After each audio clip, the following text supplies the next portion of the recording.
Spoilers for season 1. If you haven't watched season 1, why are you here? Go watch season 1.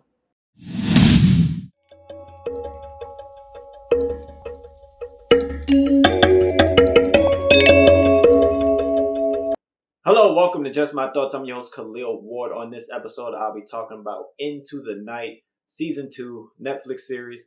Another 6 episodes. I just reviewed Season 1, which is also 6 episodes. This picks up right where Season 1 left off, so I have to spoil some things.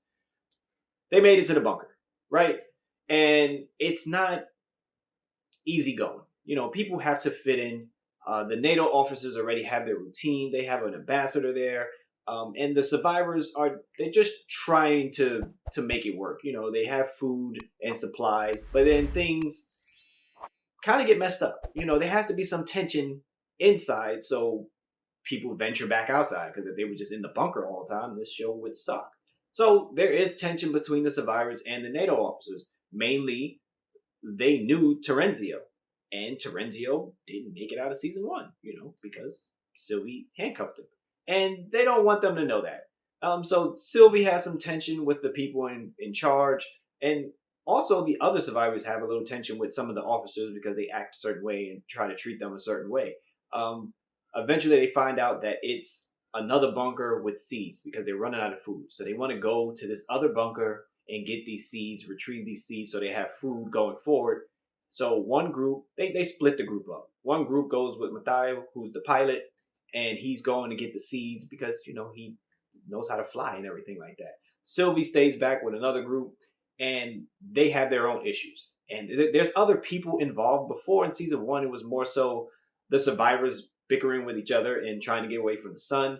Now there's mention of like Russians. Maybe the Russians cut the communication off from the NATO officers. Maybe the Russians attack them, or maybe the Russians might come to the bunker and attack them. So there's a lot of confusion going around somewhat in the bunker with the survivors and the NATO officers. Not to mention the whole Terenzio thing that they're trying to keep away. There's still some shady people there from the surviving group. You thought they would be closer together after, you know, surviving what they survived. There's some relationships that have gotten closer and stronger, and it's good to see. But then there's other people who still on the fence, and you don't really like them still. You know, Rick.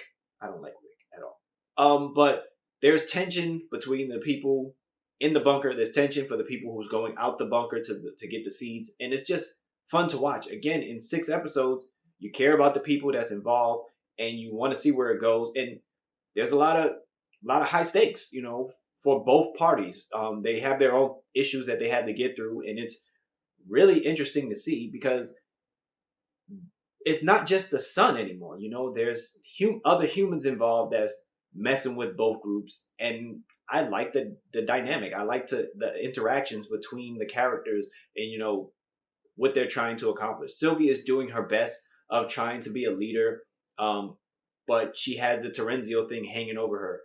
The people still follow her though. They still believe in her. They still want her to lead them, and she does her best to, you know, make it happen. Season 2, it's really good. I probably enjoyed it a little bit more than season 1. I did just watch it, but so far so good. And Into the Night season 1 and 2, I suggest check it out. It's on Netflix. Again, it is in French regular, but you can change it to like the British English, which I watch it on. It's not that bad. It's not too quirky, but check it out. Season 2, Into the Night. If you've seen it, please let me know what you thought about it. Thank you for watching. Thank you for listening. Peace.